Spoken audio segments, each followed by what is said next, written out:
If you had to marry to escape a man who could kill you, would you do it?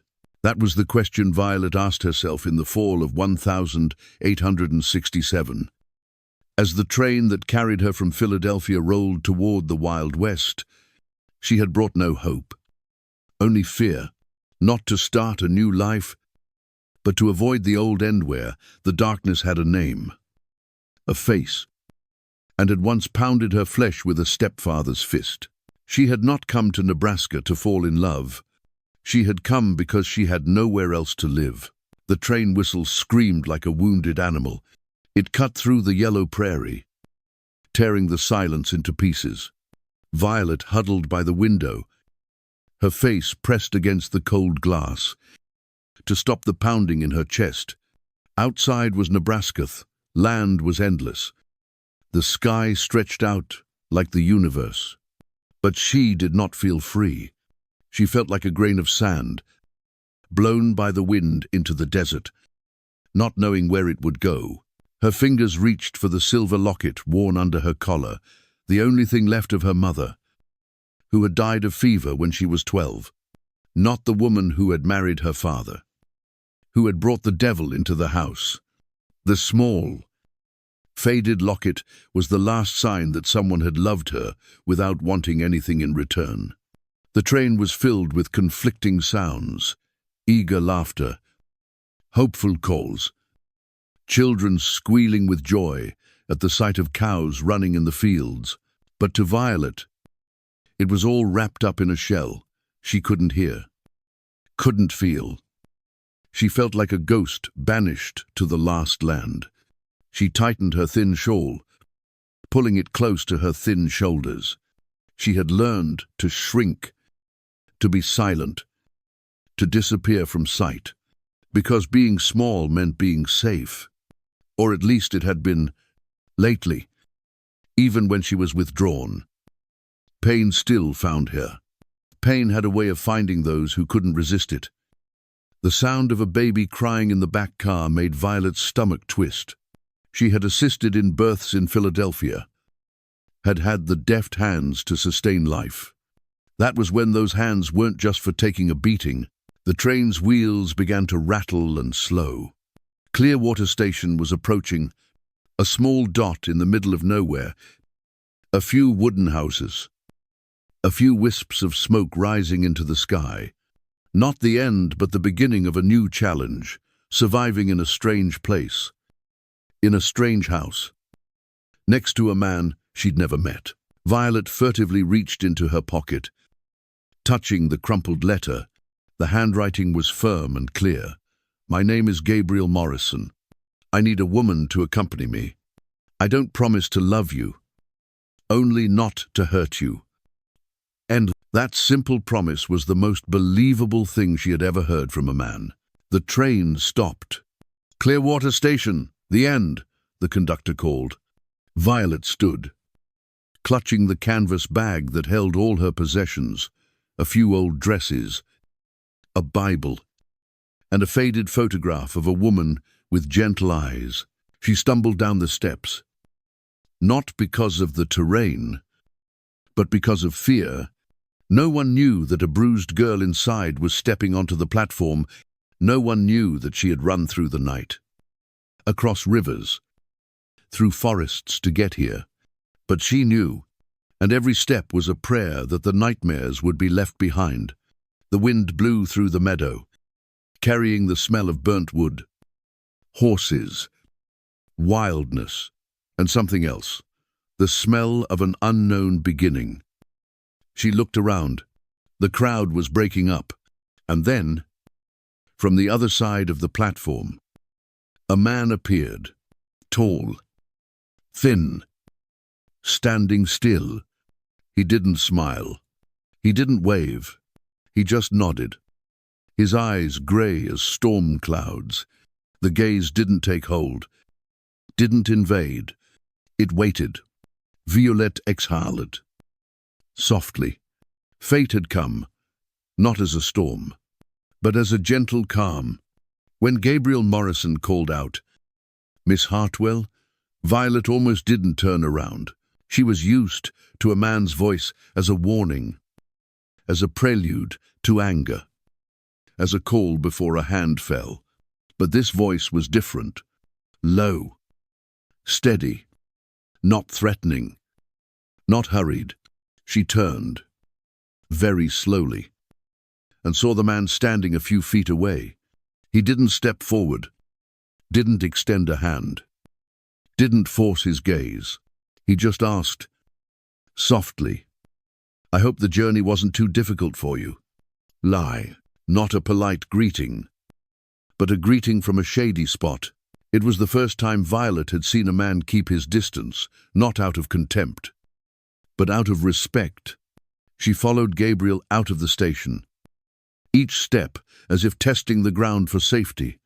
When they reached the carriage, he didn't offer her a hand, just waited for her to step in.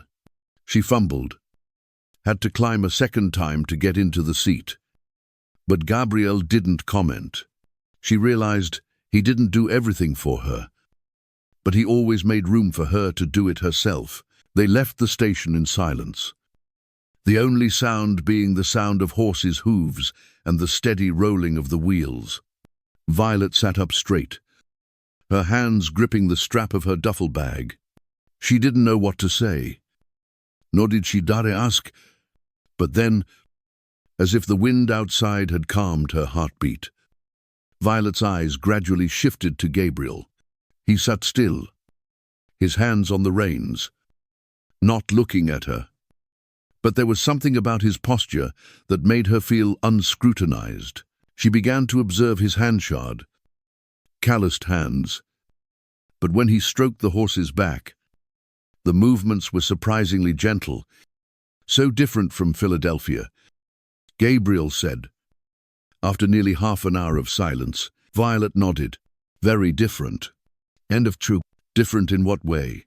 The question surprised her. Other men always talked about themselves. Gabriel asked about her. She hesitated, then said, "The sky is bigger." Gabriel nodded, saying nothing more. He didn't need to fill the void, and the silence itself made her feel lighter. When they got to the farmhouse, Gabriel didn't lead her straight into the house. He just said, "I'll take the horse. You go in first. The door isn't locked." Violet stepped onto the porch, opened the door, and immediately smelled the fresh wood, the clean smell. Every item in the house was placed neatly, not luxuriously, but carefully. And on the stairs, something made her stop. There was a latch on the inside of the bedroom door.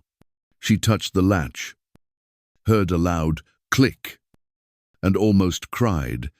No one had to ask why it was there. Whoever put it there had been thinking of her, or someone like her. The next day, while cleaning the kitchen, Violet dropped a cup. The shattering sound made her reflexively duck, her heart pounding. In her head, she heard shouts, the sound of objects falling, the sound of heels approaching, but nothing. There was only the sound of the door opening.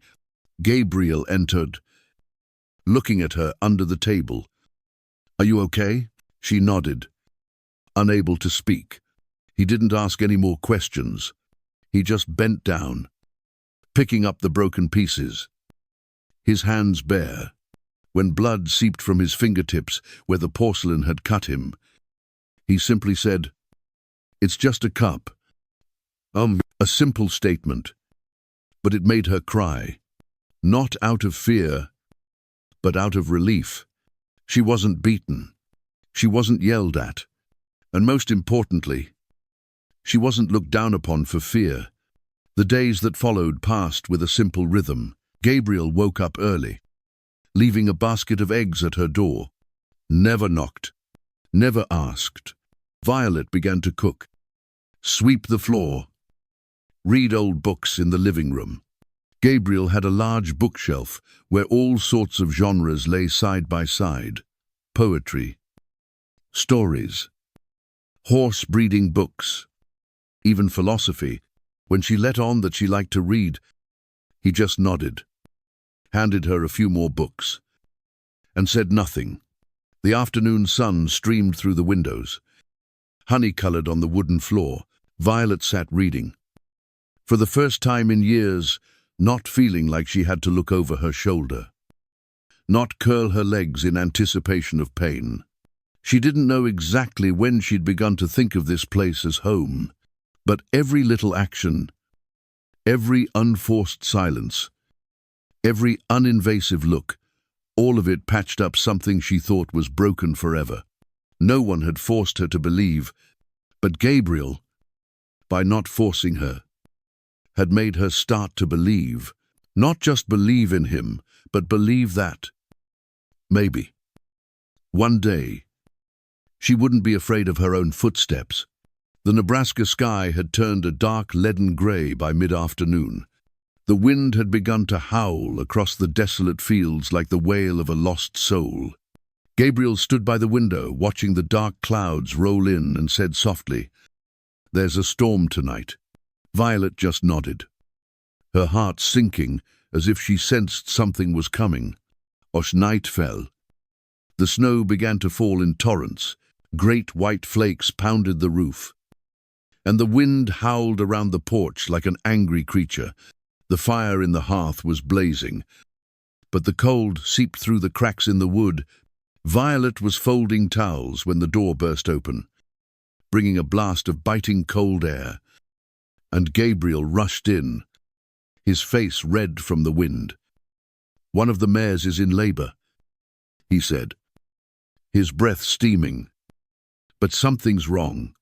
I think the foal is turned." He hesitated, then looked at her, a look of hope and pleading in his eyes for the first time. "You've done this before, haven't you?" Violet stood still.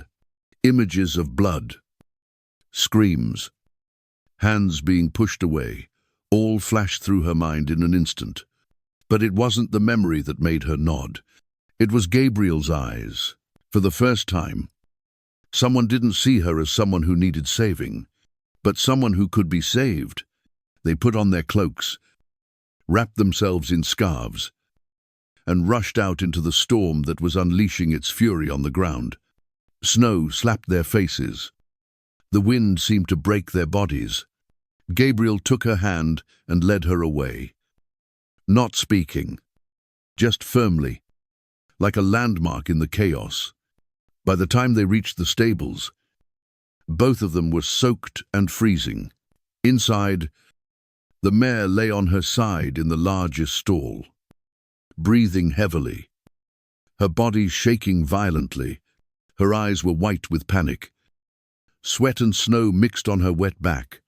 Violet knelt down, not thinking, just doing. Her hand slid into the mare's birth canal, each finger slipping through the twitching muscles, searching for the thing stuck between life and death. Foal's shoulder was twisted. If it wasn't turned the right way, both mother and child could die. Gabriel stood by the horse's head, whispering steadily, his voice low and deep like the soundtrack to a storm.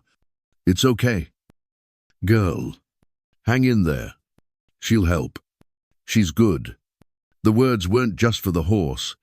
They were for Violet, too.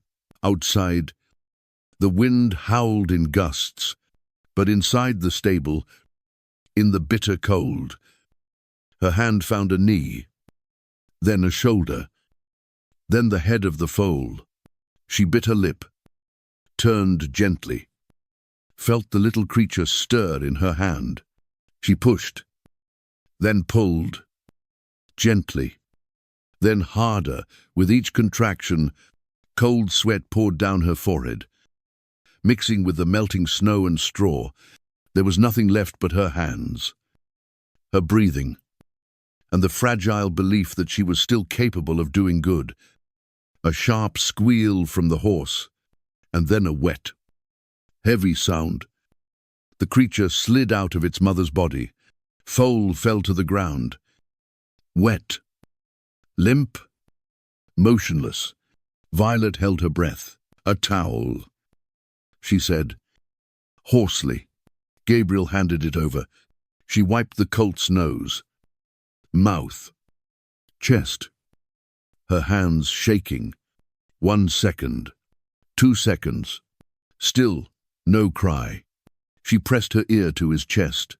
The heartbeat was faint, too faint, and then a snort, then a breath, and finally a soft cry. So faint, yet so alive that the whole space seemed to stand still. Foal opened his eyes, trembled, stirred. Violet gasped, her knees bent. She covered her face.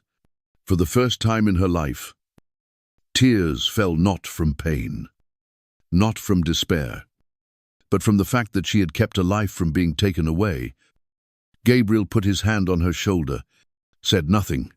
She did not look up, but she felt clearly, in his eyes, in that warm silence, was something she did not dare name, but had longed for all her life. When they returned, the snow had not stopped, but it was no longer an angry fall. It was a steady fall, like a lulling sleep to the earth after a birth.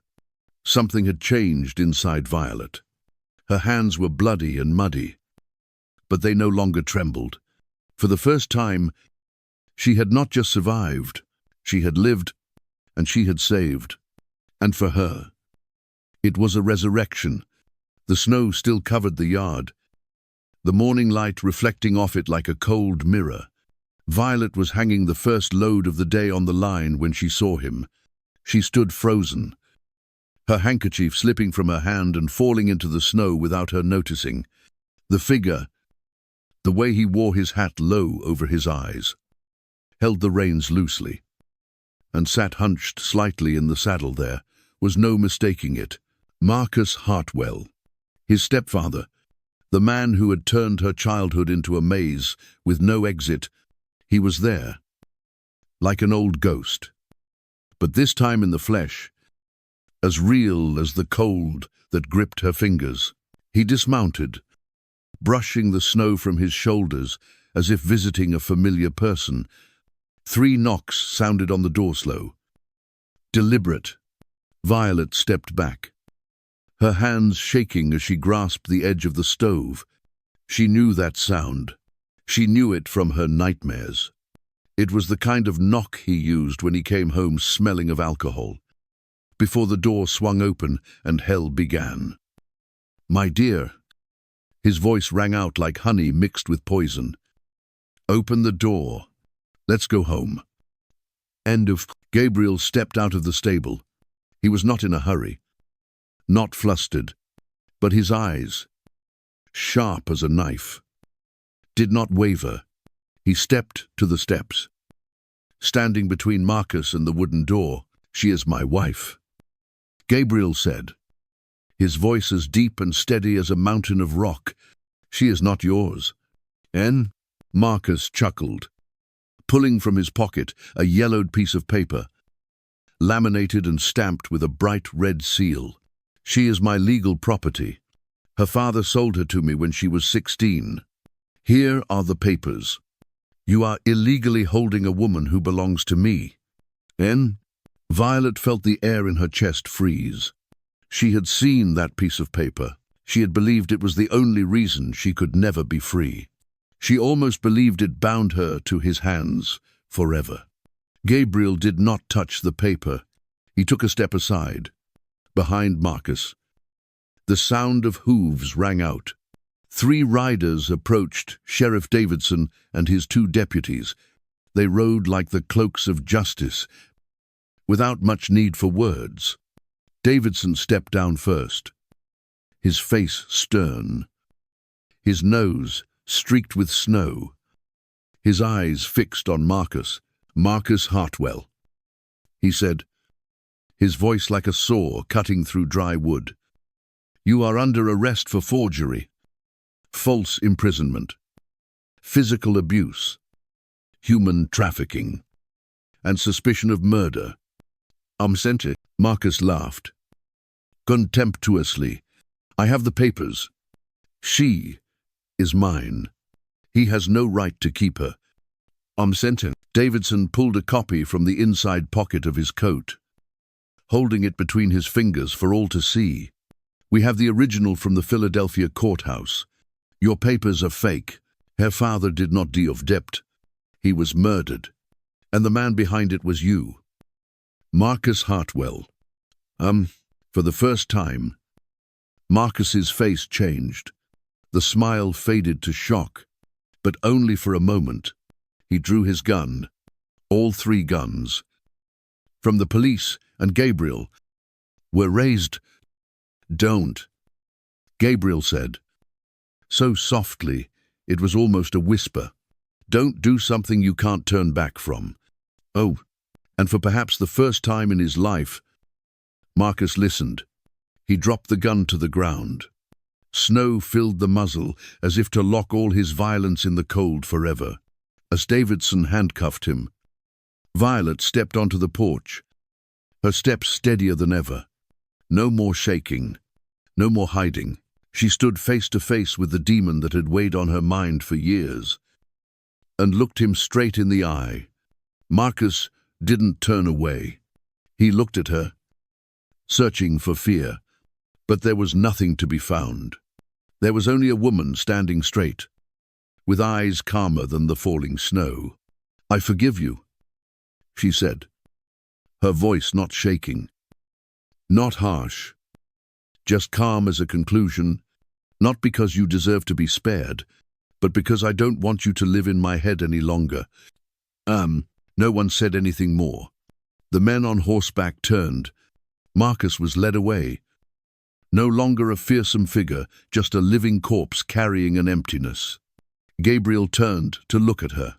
There was respect in his eyes, not because she had overcome her fear, but because she had walked through it. Still herself. The snow was still falling, but this time it covered the ground like a soft blanket. Light, white, cleansing. Violet stood still, feeling each snowflake touch her cheek like a blessing from the heavens. No more chains, no more running, just a free woman, reclaiming her voice now with a scream, but with a silence stronger than any scream in the world. The spring breeze carried the scent of damp earth and the first buds of the season, drifting through the wooden fences and the vegetable beds that had just been sown after the long, cold winter. The Morrison farm was filled with light and children's laughter. In the yard, the twin girls, Emma and Rose, were running after each other, their skirts fluttering like butterflies, their dark brown hair falling over their foreheads.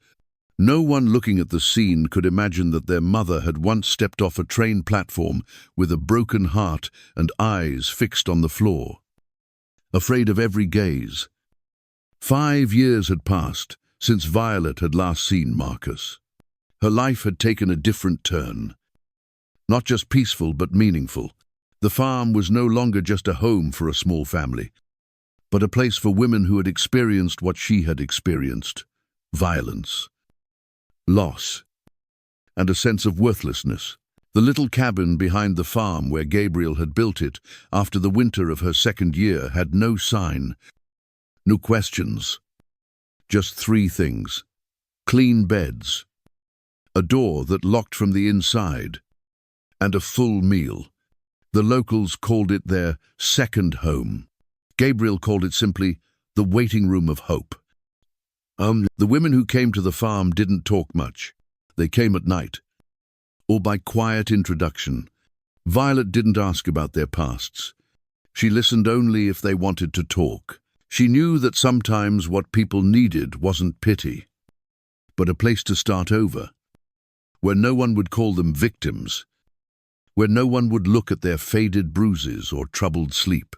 Violet worked the land every morning, tended the horses in the afternoon, taught her children to read every night.